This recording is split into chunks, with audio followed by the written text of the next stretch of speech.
More than 250 people from various public and private sector organizations, from business, government, and nonprofit entities, converged on the Grand Summit Hotel at Mount Snow in Westover, Vermont, on Thursday, May 23rd, to take part in a wide-ranging economic summit meeting which looked at various issues confronting the economy of the southern tier of the state.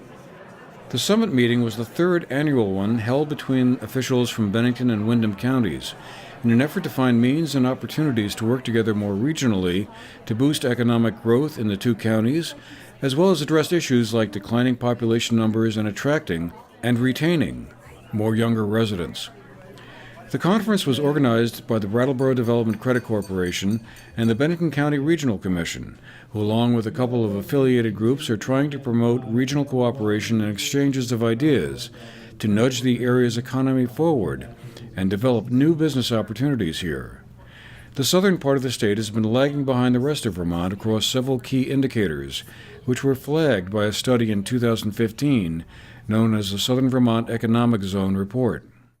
A highlight of the meeting was the announcement of 6 winning proposals for support from the Comprehensive Economic Development Strategy, or CEDS, a program which outlines a long-term strategic plan to bring partners together to address economic issues. Windham County developed a CEDS plan in 2014, following Tropical Storm Irene and the looming closure of Vermont Yankee. Bennington County joined in a couple of years later, and the 5-year plan was renewed this year. A federally approved CEDS plan may leverage federal dollars to advance the underlying projects along with other supports. The 6 winning proposals included the So Vermont Marketing Campaign, the Entrepreneurial Consortium, the Windham Region Village Water and Wastewater Need Assessment and Feasibility Plan, advocacy work to support the expansion of commuter railroad service, renovations at the Old School Community Center in Wilmington, and the second stage of the Putnam Block redevelopment in Bennington. A committee made up of 13 community members from the two counties selected the list from more than 70 initial proposals. Strategies that we came up with, and just in general, the review process, I think for most of us as we develop these statements and sort of our guiding principles for the CEDS, despite your background, whether you were a newcomer or a longtime resident, everybody wanted everything to be the same but better. And that fundamentally, we all understood that we could not grow an economy in this region without also simultaneously addressing our social and community infrastructure's deficiencies. So we developed, we needed a bold framework. And from that, we developed the vision statement, which was that in 2030, Southern Vermont Economic Development Zone will be home to a resilient, creative, and inclusive community where businesses and people thrive. So the bold idea for me in this statement is that in 11 years, this zone, Bennington and Windham County, will be one community that we must view ourselves as an interconnected network of individuals that need each other to survive and thrive here. And that in order to achieve this, we must actually act as one, and we must think as one. Before the conference drew to a close with the CEDS announcements, a series of workshops and breakout sessions were held, beginning with a connectivity breakfast, which reviewed the status and gaps in broadband and cellular service in the area. The workshops that came later included such subjects as financing community projects, workforce workarounds in a tight labor market, and funding small business growth. One of them highlighted resilient communities and featured the Arlington Area Renewal Project and Manchester's rezoning efforts. Jim Salzgever, a member of the Dorset Select Board and the Taconic and Green Regional School Board, gave us his takeaway on the conference. This conference is, it's fabulous. What I really love to see is Bennington County and Windham County, having worked together on the issue of, how do we deal with economic development in southern Vermont? Because, it's become clear over the years that, the economy in the south, the southern part of Vermont, is more challenged certainly than Chittenden County or a lot, in the north in some different areas. And, in dealing with economic development and trying to, see ways to improve things over time, it's become really clear that, we can't really look to the state to bail us out of this. The solutions have to come, much more locally. And, I think we can look to the state to provide some assistance, but as far as, defining what needs to be done to get the Southern Vermont economy going again and improving the lot for, all the people in Southern Vermont, it really has to come from Southern Vermont. And, this conference, I think, it shows that, we've got two counties that historically haven't worked together on these issues, but there's every reason for them to work together.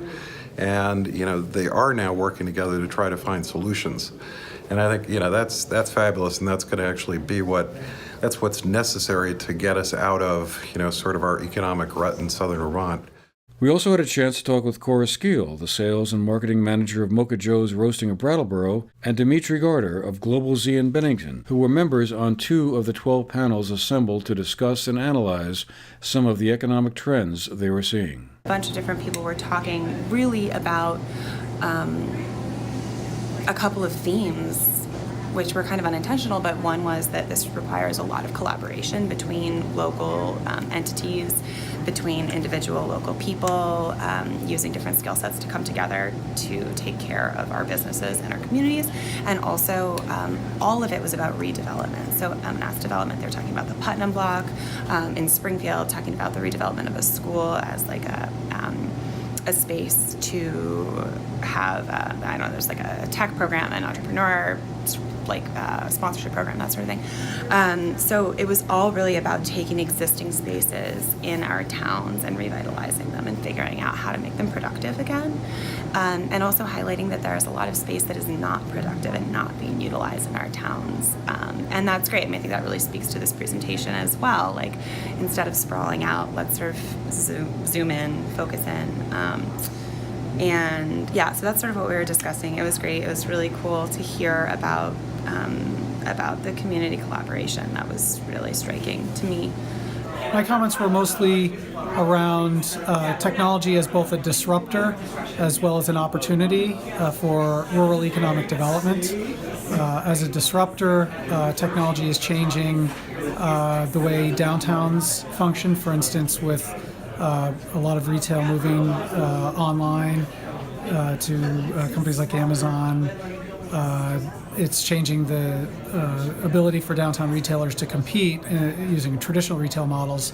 So the reinvention of downtowns in order to respond to that threat really has to consider more experiential types of businesses that can't be replicated in the digital form, and that's one of the reasons why we're starting to see mixed-use redevelopment projects become very popular to revitalize downtowns, where it's more about 18-hour economies where people are working and living and buying services in the downtown, so more cafes and restaurants and that type of experiential spaces to activate the downtown. So that's one example of how technology is disrupting our social infrastructure.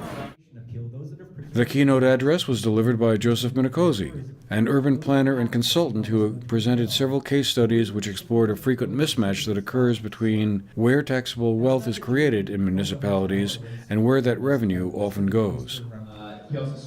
Emerging young professionals were also recognized at the conference, with some 22 being singled out for their role and activities in their local communities.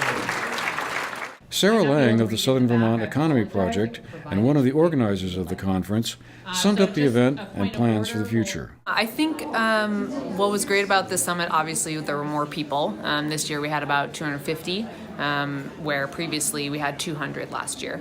I think the increase in people that showed up really kind of show how interested people are and invested in investing in Southern Vermont's future.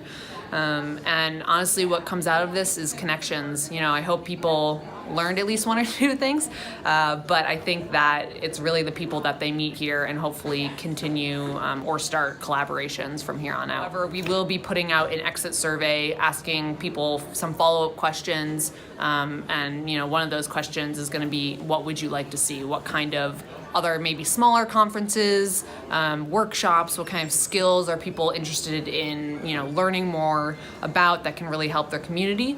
And I think that it's really about following up on those connections, to be honest.